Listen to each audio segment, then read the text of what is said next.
নমস্কার সবাইকে বন্ধুরা, আজকে 18 জুন 2025 ইংরেজি ত্রিপুরা দর্পণ পত্রিকায় উঠে আসা একটি বিশেষ গুরুত্বপূর্ণ হেডলাইনের বিস্তারিত আলোচনা কী দেওয়া হয়েছে সেটা এখন আমরা দেখব। হেডলাইনটির নাম হলো সিপিএম কার্যালয়ে গেরুয়া হামলা, ভাঙচুর, অগ্নিসংযোগ। এখানে বলা হচ্ছে ফের রাজ্যে রাজনৈতিক প্রতিহিংসা শুরু হয়েছে রাজ্যের বিভিন্ন প্রান্তে। মঙ্গলবার সিপাহীজলা জেলার সদর বিশালগড় অফিস টিলায় সিপিআইএম দলের কার্যালয়ে আক্রমণ সংঘটিত হয়েছে। ভাঙচুর ও আগুন দিয়ে পুড়িয়ে দেওয়া হলো মোটর বাইক ও স্কুটি। নষ্ট করে দেওয়া হয়েছে সিপিআইএম দলের কর্মসূচির প্রচার সজ্জা। ইটপাটকেলে দিল ছোড়া হয় সিপিআইএমের দলীয় অফিসে। দলীয় কর্মী সমর্থকরা পালিয়ে আত্মরক্ষা করেছে। পরিস্থিতি নিয়ন্ত্রণে প্রচুর পুলিশ মোতায়েন করা থাকলেও পুলিশ কিছুই করতে পারেনি। প্রতিটি ঘটনার মতোই মঙ্গলবারের এই ঘটনায়ও পুলিশ ছিল নীরব দর্শক।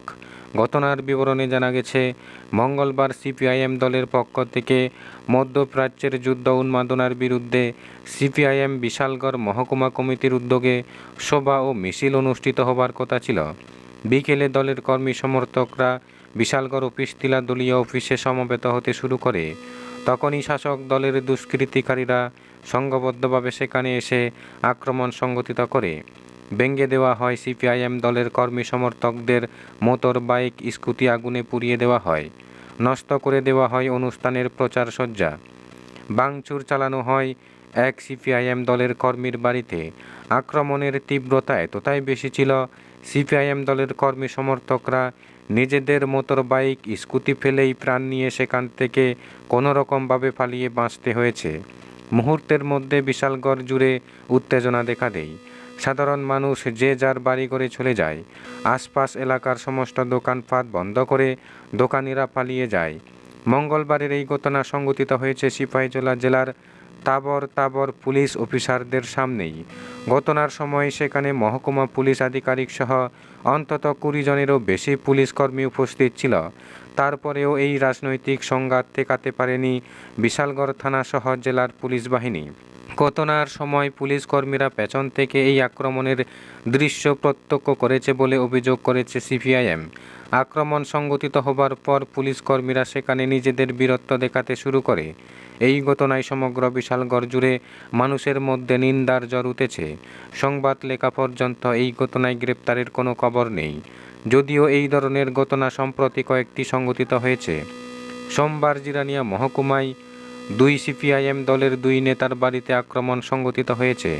আক্রান্ত হয়েছে সিপিআইএম নেতা সহ পরিবারের লোকেরা। মঙ্গলবারের এই ঘটনায় সিপিআইএম ত্রিপুরা রাজ্য সম্পাদক মণ্ডলীর এক বিবৃতিতে ঘটনার নিন্দা জানিয়েছে এবং এই ঘটনার সাথে যুক্তদের অবিলম্বে গ্রেপ্তার করে দৃষ্টান্তমূলক শাস্তির দাবি জানিয়েছে। একই সাথে এক বিবৃতিতে সিপিআইএম ত্রিপুরা রাজ্য সম্পাদক মণ্ডলী জানায়, মঙ্গলবার সারা দেশে 5টি বামপন্থী দলের আহ্বানে প্যালেস্টাইনের উপর ইসরায়েলের বর্বরোচিত হামলার প্রতিবাদে প্যালেস্টাইনের প্রতি সংহতি জানিয়ে বিক্ষোভ কর্মসূচি অনুষ্ঠিত হয়। এই কর্মসূচির অঙ্গ হিসাবে বিশালগড়েও মহকুমা কমিটির পক্ষ থেকে অনুরূপ কর্মসূচি নেওয়া হয় সিপিআইএম মহকুমা দপ্তরের সামনে। পুলিশ প্রশাসনের অনুমতি নিয়ে এই কর্মসূচিটি হয়। যথারীতি পুলিশও উপস্থিত ছিল। কর্মসূচি শুরু হওয়ার কিছুক্ষণের মধ্যেই বিজেপির গুন্ডা বাহিনী দা, লাঠি, রড ও গ্রিল ভাঙার মেশিন নিয়ে আসে এবং পুলিশের সামনেই ব্যাপক হারে ইট পাটকেল ছুটতে থাকে। দুষ্কৃতিকারীরা প্রায় 2 ঘন্টার উপর প্রকাশ্য রাস্তার উপর থেকে পার্টি অফিসটিকে ঘেরাও করে হামলাবাজি চালাতে থাকে। পুলিশ হামলাকারীদের বিরুদ্ধে যথাযথ কোনো পদক্ষেপই গ্রহণ করেনি। এই হামলায় 4-5 জন পার্টি নেতাকর্মী আহত হন এবং পার্টি অফিসের সামনে রাখা বেশ কিছু বাইক ভাঙচুর করে। এছাড়াও সিপিআইএম বিশালগড় উত্তর লোকাল কমিটির সদস্য করুইমুড়ার মুশারফ হোসেনের বাড়ি আক্রমণ করে ভাঙচুর ও লুটপাট করে। ঘটনার সঙ্গে সঙ্গেই পার্টির পক্ষ থেকে পুলিশের ঊর্ধ্বতন কর্তৃপক্ষের দৃষ্টি আকর্ষণ করা হয়। কিন্তু তারপরও আক্রমণকারীদের বিরুদ্ধে কোনো ব্যবস্থা বা গ্রেপ্তার করার পদক্ষেপ নেয়নি। 2018 সালে বিজেপি ক্ষমতায় আসার পর এই পার্টি অফিসটি 9 বার আক্রান্ত হয়। এটা জানার পরও পুলিশের উপস্থিতিতে আজ আবারও অফিসটি আক্রান্ত হলো। বন্ধুরা, খবর আপাতত এই পর্যন্ত। বন্ধুরা, ভিডিওটি ভালো লাগলে লাইক, শেয়ার, সাবস্ক্রাইব করে আমাদের সঙ্গে থাকুন। ধন্যবাদ সবাইকে ভিডিওটি দেখার জন্য।